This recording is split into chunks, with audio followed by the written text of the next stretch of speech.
Nobody in that ballroom expected the night to end with an ambulance-quiet silence and a bride holding her own wedding ring in her palm like evidence. 3 hours earlier, everything had still looked like a fairy tale. Nobody had checked for termites. The Renfield Country Club was drowning in candlelight. 200 guests. A 12-piece orchestra.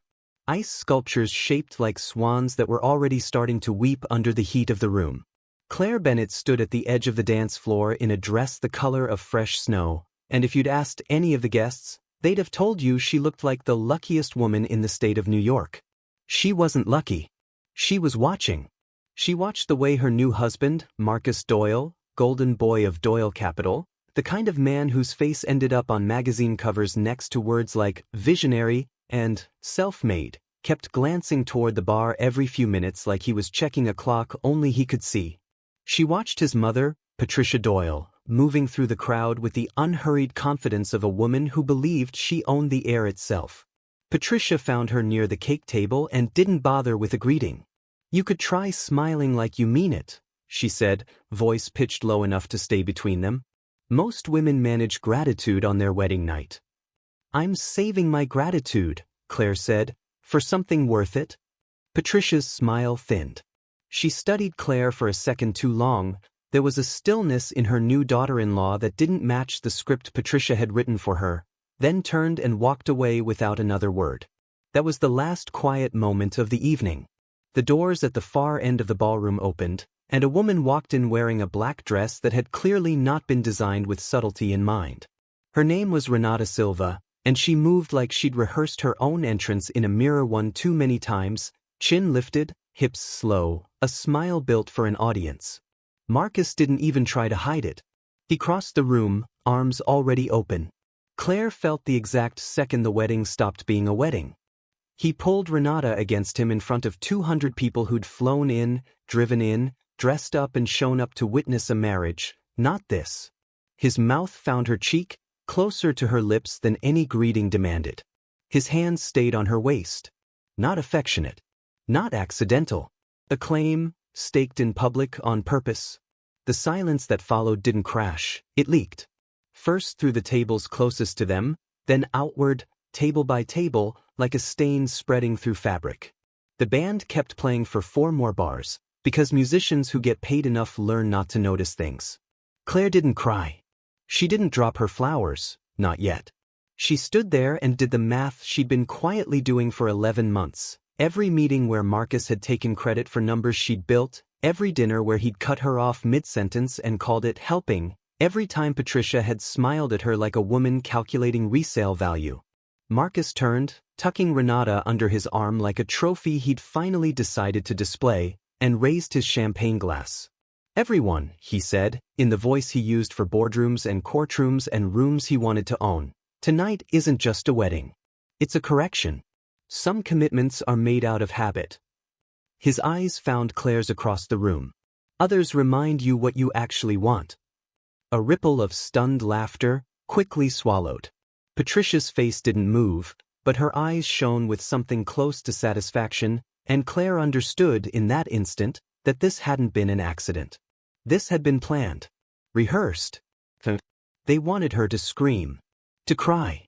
To become the story everyone would tell for years, the wife who lost her mind at her own wedding. Claire set down her glass and walked toward him.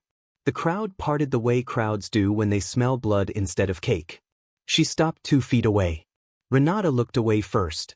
Marcus didn't. "Are you done?" Claire asked. Her voice didn't shake.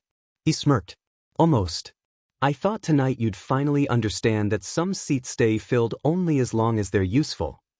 This isn't a seat, Marcus. It's a promise. Made in front of people who came to witness one, not this." He leaned in, close enough that everyone could see the aggression dressed up as intimacy. "A promise? You're going to talk to me about promises after 3 years of living off my last name?" "I built half of what carries your last name," she said quietly. "Quietly. Behind you. Cleaning up every number you were too careless to check." The word careless did something to his face before his hand ever moved. It was fast, a flicker of pure, humiliated rage, And then his palm cracked across her cheek with a sound so sharp it seemed to physically push the air out of the room. Her head turned. The bouquet slipped from her fingers and hit the marble, white petals scattering like something already dead. The orchestra stopped mid-note. Somewhere behind her, a glass shattered. For one entire second, nobody in that ballroom breathed. And then Claire Bennett, cheek burning, blood rising faintly at the corner of her mouth, 200 witnesses frozen around her, slowly, deliberately, reached up and slid her wedding ring off her finger, letting it drop with a small, delicate clink into the nearest glass of champagne. The ring sank to the bottom of the champagne glass and settled there, catching the chandelier light like something that no longer belonged to anyone. Claire didn't look at it twice. She looked at the room instead, at the 200 faces that had gone quiet not out of sympathy, but out of hunger, waiting to see which version of her would show up next. The broken one, or something else. She chose something else. "Somebody get security," Marcus said, recovering fast, his voice pitched for the room. "My wife needs air." "Your wife," Claire said, "needs everyone in this room to keep their phones exactly where they are." A young photographer near the cake table, barely out of his 20s, hired for the night and clearly unprepared for what he was witnessing, had lowered his camera out of instinct. Claire found his eyes. "Raise it," she said. "Please. This is the part he's going to pretend never happened." He hesitated only a second before lifting the lens again. The first flash went off like a small clap of thunder. Then another. Marcus's jaw tightened. "Nothing gets published," he snapped, loud enough for the tables closest to hear. "I'll buy this silence before breakfast." Claire turned to face him fully, and something in her stillness made the room shrink around her. "You keep believing everything can be bought because you've never once had to pay the real price of anything." Patricia moved first, gliding forward with the practiced urgency of a woman managing a PR disaster instead of a family. "Claire, let's not do this here. We can handle this with dignity." The word dignity landed on Claire like an old, familiar bruise. She thought of every woman who'd worked under a Doyle contract and been quietly let go without explanation, every assistant told to smile through humiliation because complaining wasn't professional. She looked at her new mother-in-law with something colder than anger. "You had years to teach your son to control his own hand," Claire said. "Don't ask me to control the consequences now." That was when a man near the side exit finally moved.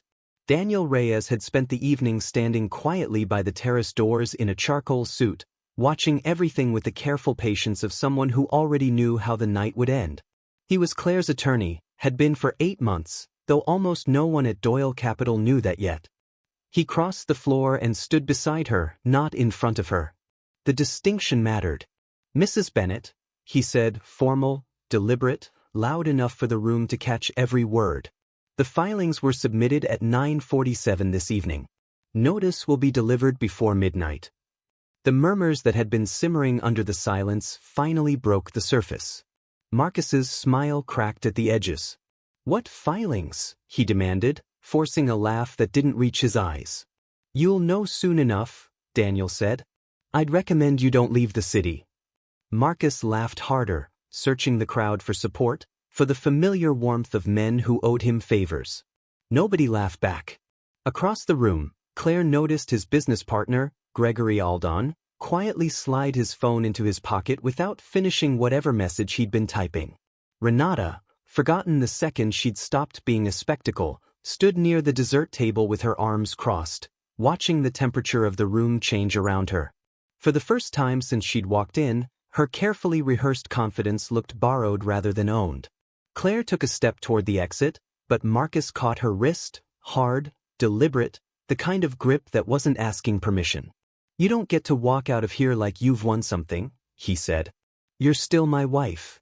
The sentence exposed everything he'd spent 3 years dressing up as love. Not partner. Not equal. Property. "I'm leaving," Claire said quietly, "because I was never that to begin with." Daniel stepped close enough that Marcus understood the warning without needing it spoken aloud.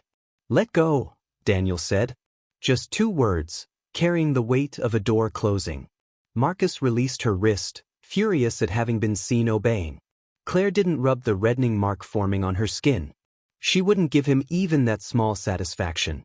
She walked toward the exit while the crowd split into two involuntary lines, and as she passed the catering staff gathered near the kitchen doors, her eyes caught a woman in a black uniform holding her tray a little too still, a woman named Priya Nair, who Claire had exchanged exactly 4 sentences with over the past 3 weeks, always in stairwells, always quickly. Priya's hand moved almost imperceptibly toward the small bag at her hip.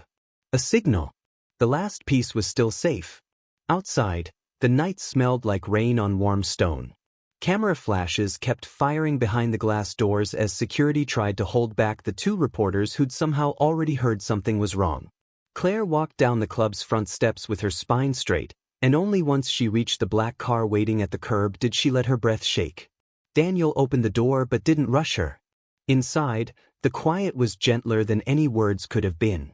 Claire leaned her head back against the seat and closed her eyes for one long moment. Her cheek throbbed. Her heart wouldn't slow down. But underneath the pain, something steadier was rising, something that felt almost like relief. Daniel slid in beside her and handed her a folded white handkerchief. "The restraining order request is attached to the divorce filing," he said. "The financial reports went to the district attorney's office an hour ago. Forensic accounting confirmed the shell company transfers this afternoon." Claire opened her eyes. "And the Ridgeview contract?" Daniel exhaled slowly before answering. "It's in the main file. We included the wire transfers, the falsified inspection reports, and the technical assessment you signed, before Marcus swapped out the final page." Claire turned to the window. The city blurred past in gold streaks, indifferent to the end of a marriage and the beginning of a war. Ridgeview was the affordable housing project that was supposed to give 300 families a place to live. It was the reason Claire had stopped merely suspecting Marcus and started documenting him. And somewhere behind her, inside a ballroom still buzzing with shattered champagne glasses and unanswered questions, Patricia Doyle was already dialing a number she hadn't expected to need tonight. The first call in what was about to become a very long, very expensive night for the Doyle family. The first message arrived before Claire even reached her father's apartment. A known number. 4 words. "You have no idea." She read it twice, then handed the phone to Daniel without a word. He photographed it with his own device and didn't say anything for a moment, which told her more than if he had. "Patricia," he said finally. "Or someone paid by her." "Doesn't matter," Claire said. "They don't know who they just went to war with either." There was no bravado in her voice. Just precision, and precision was far more dangerous than anger ever could be. Her father's building had no doorman, just a narrow staircase and windows that faced a small square with stubborn old trees. Claire had grown up at that kitchen table, learning to read financial statements while her father graded papers and told her that numbers told stories too, some clean, some requiring courage to read all the way through. She hadn't brought much from the Doyle mansion. A few clothes, personal documents, a pen case that had belonged to her father. One photograph of herself at 23, freshly graduated, holding a diploma with the serious look of someone who hadn't yet learned what competence would cost her. By 2 a.m., the apartment had become a war room.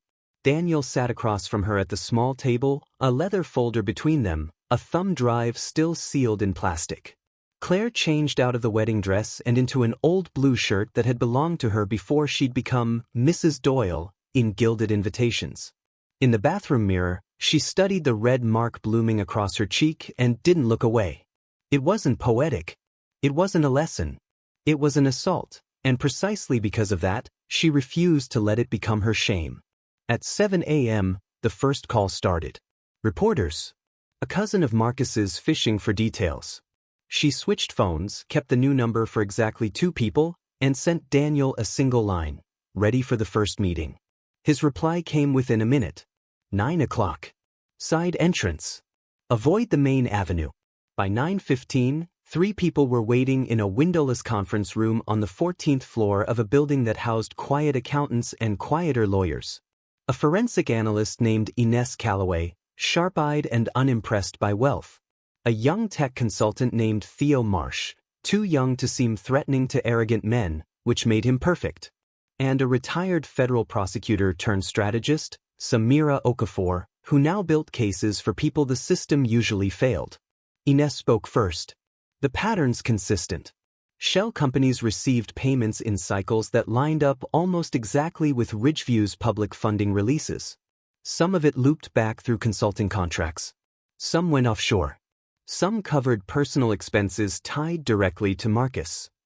I traced 6 full cycles, Claire said. The 7th stayed incomplete because someone refused to sign the final release. Samira looked up. And that someone was fired for it? Accused of internal embezzlement, Claire confirmed. To protect the method, not expose it. Theo turned his laptop toward the group, pulling up a timeline built from recovered internal messages. Everything came from administrative backups you had access to during your compliance role. Nothing obtained through hacking. Names scrolled across the screen. Gregory Aldon appeared repeatedly at critical junctions. Marcus appeared less often, but always at the decisive moment, giving short, ambiguous orders, vague enough to deny, clear enough to command. It was his signature style. Dirty hands belonged to other people. They'll try to flip the narrative, Daniel warned. Claim you built all this out of jealousy over Renata. Then we separate the personal from the evidence, Samira said. The public assault demonstrates a pattern of control. But the financial case has to stand on its own, independent of the marriage. Claire felt something settle in her chest at that clarity. She didn't want to win because people pitied her. Public sympathy was unstable weather. She wanted documents that would still be standing once the scandal lost its shine. Near noon, Daniel took a call and returned with a harder expression. The Doyle publicist just released a statement. Samira asked him to read it aloud. The Doyle family regrets the incident at last night's private event and states that Mrs. Claire Bennett has been experiencing significant emotional instability for months, worsened by unfounded jealousy and increasingly erratic behavior. Mr. Marcus Doyle reaffirms his respect for women and will take all necessary steps to protect his reputation. The room went still. Claire wasn't surprised. She recognized Patricia's fingerprints in every carefully poisoned word. Emotional instability. Unfounded jealousy. Erratic behavior. 3 nails aimed at sealing a coffin no one had died in yet. Ines muttered something sharp under her breath, but Claire simply picked up a pen and made a note in her legal pad. What are you doing? Daniel asked. Filing this as evidence of retaliation, she said. They can't attack the documents, so they're attacking my sanity. That tells us exactly where they're vulnerable. Samira smiled for the first time that day. Excellent. We don't respond with outrage. We respond with a timeline. Claire nodded. The timeline was her most loyal ally. Before Renata had ever become public, Claire had already filed internal compliance flags. Before the wedding, she'd already hired independent auditors. Before the slap, she'd already protected witnesses. Revenge, therefore, didn't explain the investigation. What explained it was something far more dangerous to Marcus. Competence, documented in advance. That afternoon, Claire asked to visit Priya Nair, the catering employee who'd caught her eye the night before, a woman who'd worked in Doyle Capital's accounting department 18 months ago, before being quietly dismissed. Daniel wanted to accompany her. Claire declined every escort except a driver. Some conversations required fewer witnesses to produce more truth. Priya lived in a modest apartment above a shuttered laundromat, potted herbs lined up neatly on the windowsill. When she opened the door, she looked older than she had the night before in her catering uniform, or maybe daylight simply revealed the wear more honestly. You have my documents? Priya said, not quite a question. I have your name, Claire said. If you're ready to attach it. Priya studied her for a long moment, then stepped back to let her in. On the small table sat a worn green folder, its edges soft from handling. They took my job, Priya said quietly. My reputation. My husband left because he couldn't survive the whispers, before he ever found out the shame wasn't mine to carry. Claire absorbed the weight of that trust settling onto her shoulders. I know asking courage from someone who's already lost so much is almost its own kind of cruelty, Claire said. If you tell me no, I'll understand. I'll use only what I already have. Priya opened the folder. Inside were falsified inspection memos, receipts signed by Gregory Aldon, a small audio recorder, and a handwritten letter that made Claire's breath catch the instant she saw the signature at the bottom. It was from Marcus's late father, Walter Doyle. Claire held the letter without opening it, feeling its weight the way she'd once felt a subpoena, like something that could reorganize the past just by existing. "Before they pushed me out," Priya said, watching her carefully, "Gregory called me in for a conversation. Told me I could take the fall for an administrative error, pay back a symbolic amount, and leave with a recommendation letter. When I refused, his tone changed. The recording starts right after that." Claire turned the small device over in her palm, then looked back at the letter. Priya touched the paper gently, hesitating. "Walter gave it to me a few weeks before he passed," she said. "Said there were things wrong inside the company, and that if anything ever happened to me, I should find his son's wife. At the time, I thought he was confused." Claire felt the air leave her lungs for a second. Walter had always treated her with a strange, sad kindness, different from the calculated warmth of the rest of the family. She'd assumed all these years that he simply liked her. Maybe he'd also been trying, without words, to apologize. The letter was short but devastating. Walter acknowledged suspicions about financial manipulation carried out by Marcus and Gregory. He mentioned pressure from Patricia to avoid scandal at any cost. And he confirmed that he had quietly transferred a reserved block of shares to Claire, a protective measure in case his son ever crossed a line that couldn't be walked back. Claire read it slowly, feeling each line rearrange the past. Walter had known. Not everything, maybe, but enough, and he had trusted her not as a decorative daughter-in-law, but as the last barrier between the company and ruin. "You didn't know about the shares," Priya said, watching her reaction. "No," Claire said. "Marcus always claimed his father left me nothing but jewelry and a sentimental letter. He never mentioned equity." "Then they stole that too," Priya said. Claire folded the anger inward, turning it into method instead of fire. "Maybe concealed. Not necessarily stolen. The difference matters." Priya studied her for a long moment, then nodded slowly. "That's why they're afraid of you. Even furious, you choose the exact word." Claire's phone buzzed. "Daniel. Marcus just filed an emergency motion to freeze your assets," he said, voice tight. "He's alleging paranoid delusion and risk of asset dissipation." Claire closed her eyes for a moment, absorbing the speed of the counterattack. Patricia worked fast. "We have a preliminary hearing tomorrow morning," Daniel continued. "They want to corner you before the DA's office can move further." Claire looked at the worn green folder on the table. "Then we'll have something new to bring." Daniel was quiet half a second. "Priya gave it to you?" "Yes. And there's a letter from Walter mentioning equity." His breathing changed on the other end of the line. "That changes everything." Claire already knew. It changed the narrative, the power structure, and the entire reason Marcus had needed to destroy her publicly. She wasn't just a betrayed wife anymore. She was a shareholder threat, one he'd apparently spent years trying to keep in the dark. By evening, the legal team had confirmed the share transfer through a retired notary named Arthur Blevins, who'd kept a private archive of Walter Doyle's final instruments. The certified copy showed 12% of the family holdings' preferred shares placed in Claire's name, with usage rights suspended until one specific condition was met: documented evidence of fraudulent management by Marcus. 12% wasn't enough to seize control. But it was enough to demand audits, call emergency shareholder meetings, and block certain protective maneuvers Marcus might attempt. That night, Marcus appeared on a live broadcast, sitting in a dim, wood-paneled studio, wearing an open collar meant to signal humility he didn't possess. Beside him, Patricia rested a hand on his arm, the picture of a wounded mother standing by her son. The Chiron read, "Businessman denies intentional assault, cites family crisis." Claire watched from the next room, sound muted at first.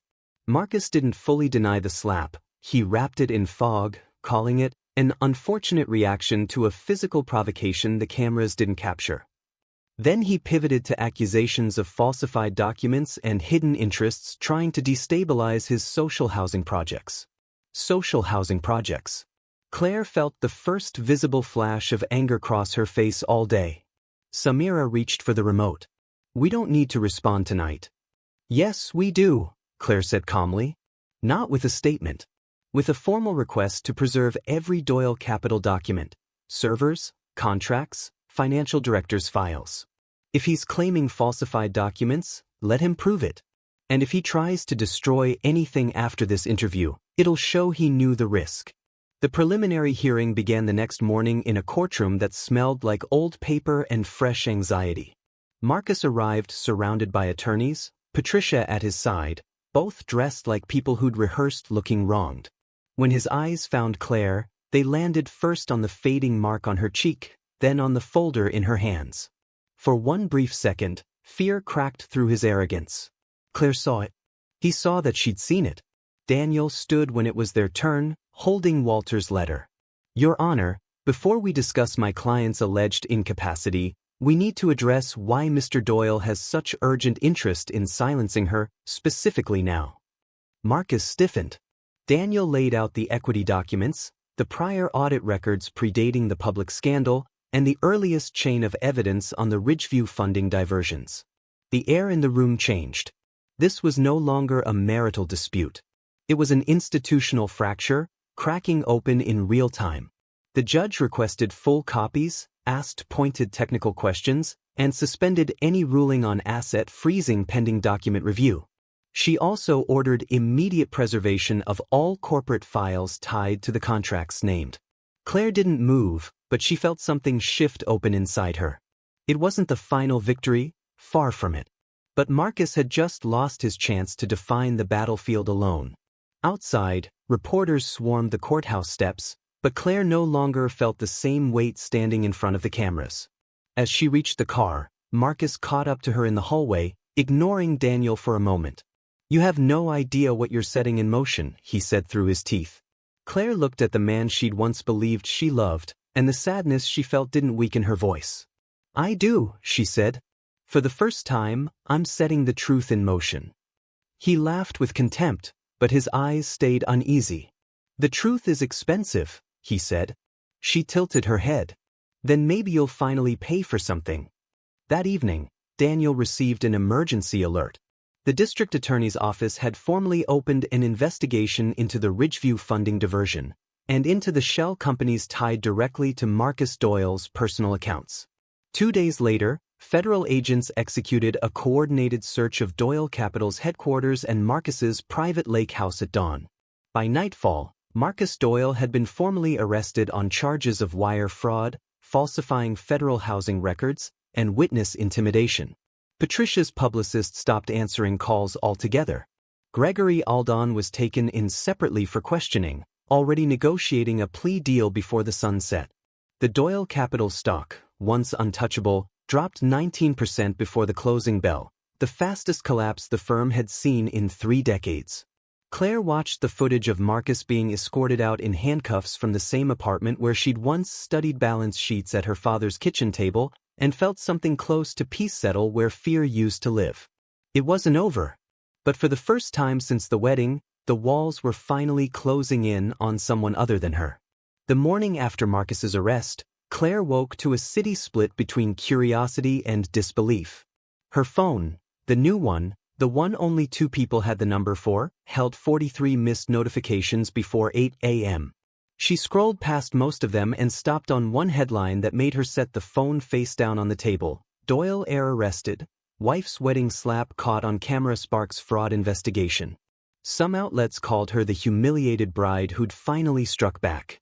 Others painted her as calculating, a woman who'd used a public scandal to seize part of an empire.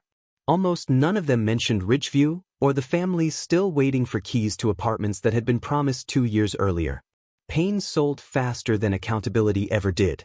She closed the article without finishing it. Daniel arrived at 9 with coffee and the exhausted look of a man who hadn't slept. He noticed she was already dressed, dark trousers, a simple ivory blouse, hair pulled back. The mark on her cheek had faded to a pale yellow at the edges. Changing color, like certain truths do once they finally reach the light. "You reorganized everything again," he said, glancing at the folders spread across the table.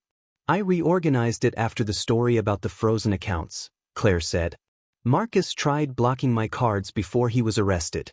The bank flagged every transaction I made as suspicious, per his instructions. Daniel exhaled. We already contested it. But that was never about winning that fight. It was about exhausting you. Making every small piece of your routine depend on permission or dispute. Claire poured coffee into 2 mismatched cups. Then we won't give him that satisfaction. While he tried to stop me from paying bills, we followed the money he can't explain. That unexplained money was an underground river running beneath Doyle Capital. Claire had traced it for months, sometimes alone, sometimes with Inez's help. Inflated payments to engineering firms with no engineers. Consulting contracts with vague descriptions and suspiciously round numbers. Accounts linked to relatives of public officials, disguised campaign donations, purchases of materials that had never reached the construction site. At 9:30, a secure call connected Claire, Daniel, Inez, Theo, and Samira. The DA's office had requested supplemental testimony, and the team needed to decide the order in which evidence would be delivered. Inez wanted to hand over the entire transfer chain immediately. Samira urged caution, worried that full exposure would let remaining accomplices coordinate their stories. Theo reported that Doyle Capital servers had already logged attempted remote deletions, despite the court's preservation order. Claire listened, taking notes by hand the way she did when she wanted to think without the rush of a screen. Then she spoke. We hand over first what they can't deny without implicating powerful third parties. Ridgeview supply contracts. Payments to the shell companies. The altered inspection records. And Priya's recording. We hold back, for now, the political connections and the offshore accounts. Daniel looked up. That forces Gregory to choose, carry the blame alone or negotiate. Exactly. Marcus believes Gregory is a coward. Maybe he is. But cowardice under pressure tends to look for the nearest door. Samira smiled faintly.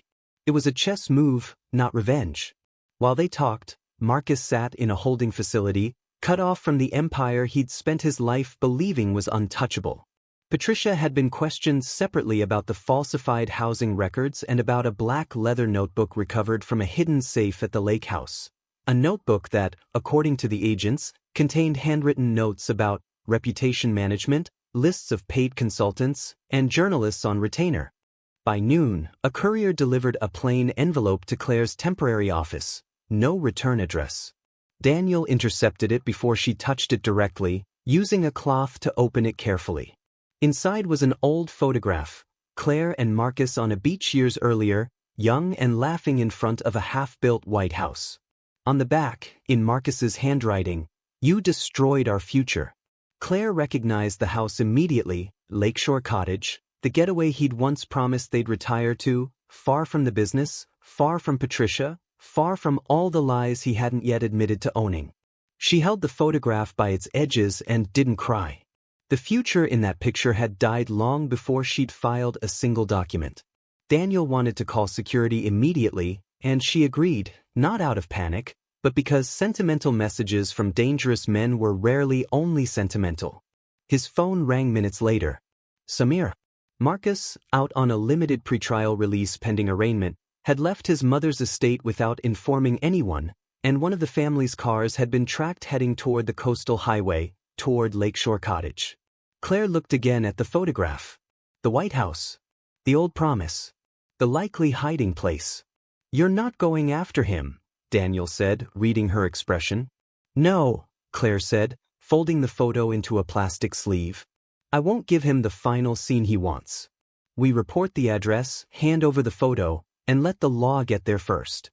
By nightfall, federal agents confirmed Marcus had entered Lakeshore Cottage before dawn and that a search warrant had been obtained on suspicion he'd taken documents and devices with him. Claire's phone buzzed with the update while she sat at her father's kitchen table, the letter from Walter, Priya's worn folder, and the framed photograph of her graduation all arranged neatly in front of her. She added the beach photograph beside them. For objects. For versions of the same story: love, work, legacy, ruin. She opened her laptop and began drafting an internal statement to Doyle Capital employees, one the crisis committee could release if approved. It made no promises of miracles. It didn't hide the severity of what had happened. It didn't use the word family to manufacture loyalty. It said only that the company would survive if it faced its responsibilities honestly, protected honest employees, and repaired what had been damaged. She read it aloud to herself when she finished. It sounded sober. It sounded true. And truth, in that moment, was the only luxury she still allowed herself to carry. Just before dawn, Daniel called again, his voice different this time, heavier, careful. "They found him," he said. "Marcus is at Lakeshore Cottage." But that's not the headline anymore. Claire went still. "What is?" "The safe underneath the cottage's study." It wasn't empty. Claire's fingers tightened around the phone. What was in it? A second passport under a name I've never seen before. Original contracts nobody knew existed. Daniel paused. And a second notebook. Not Patricia's. This one's his. Claire closed her eyes for a moment. She'd spent months believing she understood the full architecture of what Marcus had built. Apparently there were still rooms in the house she hadn't been shown. By the time the sun rose over the city, agents had confirmed the notebook contained handwritten notes cross-referencing payments to a state housing inspector, a private conversation log with 2 journalists who'd been quietly paid to bury early Ridgeview complaints, and, near the back, in ink that looked newer than the rest, a list of instructions labeled simply, "If C becomes a problem." Claire read the summary Daniel forwarded her 3 times before she said anything. Her own name, reduced to a contingency plan. She should have felt fear. Instead, she felt something colder and steadier settle into place, the same stillness that had carried her through the ballroom, through the courtroom, through every version of Marcus that had tried to make her small. The arraignment took place 4 days later. Marcus appeared in a plain suit, no longer tailored to project power, flanked by attorneys who spoke more than he did. The judge read the charges: wire fraud, falsification of federally funded housing records, witness intimidation, and, following the discovery of the notebook, a new count: conspiracy to obstruct justice. Bail was denied. Patricia sat 2 rows back, alone for the first time in the entire ordeal, her sapphires looking less like heirlooms and more like weight. Outside the courthouse, reporters shouted questions Claire had stopped needing to answer with anything but the truth. "Do you regret exposing your husband?" one called out. Claire paused only a second. "I regret believing that protecting him would protect anyone else. Now I know it was the opposite." Then she kept walking. The weeks that followed were less cinematic and far more demanding. Claire joined the newly formed Oversight Committee at Doyle Capital, not as a symbol, but as the shareholder Walter's letter had always intended her to be. She renegotiated contracts, cut ties with fraudulent vendors, and helped establish an independent whistleblower channel, one that didn't require anyone to risk their job just to tell the truth. Ridgeview became the priority. The audit confirmed diverted funds, substandard materials, and deliberately concealed delays. Part of the frozen shell company assets was redirected, by court order, into an initial reparations fund. Construction resumed under independent inspection. Claire visited the site one morning in a hard hat and borrowed boots, walking beside engineers and family representatives instead of cameras. A woman recognized her near the half-finished buildings and thanked her. Claire accepted it with quiet discomfort. There was no heroism in returning what should never have been stolen in the first place. Priya Nair was formally cleared of all wrongdoing and offered a position back at the company, this time in a newly created integrity division, with real authority and an office that didn't depend on anyone's goodwill. She thought about it for 2 weeks before saying yes. On the day she returned, she wore a new badge with her name spelled correctly for the first time in years. Claire met her in the lobby, not with flowers, but with a desk that was already set up and waiting. Gregory Aldon took a plea deal, cooperating in exchange for a reduced sentence, and his testimony filled in the last gaps connecting Marcus and Patricia to years of falsified reports. Patricia herself was indicted on charges of obstruction and conspiracy tied to the concealment campaign outlined in the recovered notebook. She did not fall with a dramatic collapse. She fell the way a statue falls when it's finally removed from its pedestal, still upright, still proud, simply without a platform left to stand on. Renata Silva testified as well, admitting she'd been instructed to arrive at the wedding in a way designed to humiliate Claire publicly, and that she hadn't known about the fraud, only about the convenient lies she'd agreed to repeat. The two women crossed paths once, outside a courthouse hallway. Renata said she was sorry. Claire told her that being sorry was a beginning, not repair. It was, perhaps, the most honest exchange either of them had left to offer. The divorce was finalized in a quiet hearing months later. Marcus didn't appear in person. Claire didn't ask for more than what was legally hers, but she no longer confused generosity with peacemaking either. For years she'd believed that giving everything up avoided conflict.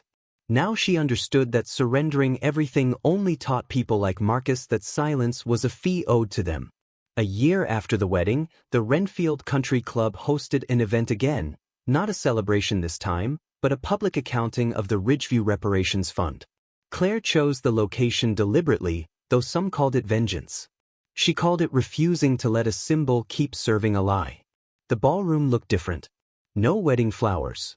No orchestra pretending not to hear. Families, engineers, journalists, employees. Screens showing recovered funds, completed apartments, protective mechanisms built to prevent repetition. Claire stood at the podium in a deep green dress, no ring, no adornments beyond small earrings. The mark on her cheek was long gone, but everyone in that room remembered it had been there. She spoke briefly, recovered funds, completed housing units, families relocated, ongoing prosecutions. She named Priya, and two other employees who'd chosen to speak up when silence would have been easier. She did not linger on Marcus's name longer than necessary. Men like him depended on occupying the center of the room even in their own downfall. Claire refused to give him that. At the end, a young girl from one of the newly housed families approached with a crayon drawing. A small blue house with oversized windows and a sun too big for the page. "Thank you," the girl said. Claire knelt to meet her eye level. "Thank you for reminding me what buildings are actually for," she said. Later, once the room had emptied, Claire stood near the same spot where, a year earlier, her wedding ring had disappeared into a glass of champagne. The chandeliers still glowed the same way. But the memory of the slap no longer commanded the room. She had lost something that night, yes, but only the part of her life that had been built to make her voice smaller. Daniel approached with 2 glasses of water instead of champagne. "To honesty," he said, offering her one. Claire almost laughed. Water's more honest than champagne ever was. They drank in comfortable silence, and outside the tall windows, the city lights flickered on one by one. Indifferent, alive, and for the first time in a long while, no longer something Claire needed to survive. Just something she got to be part of, on her own terms, at last. If this story moved you, don't stay silent about it. Like this video, share it with someone who needs to hear that walking away can be the strongest thing you ever do, and subscribe so you don't miss the next story of a woman who turned her lowest moment into her greatest comeback.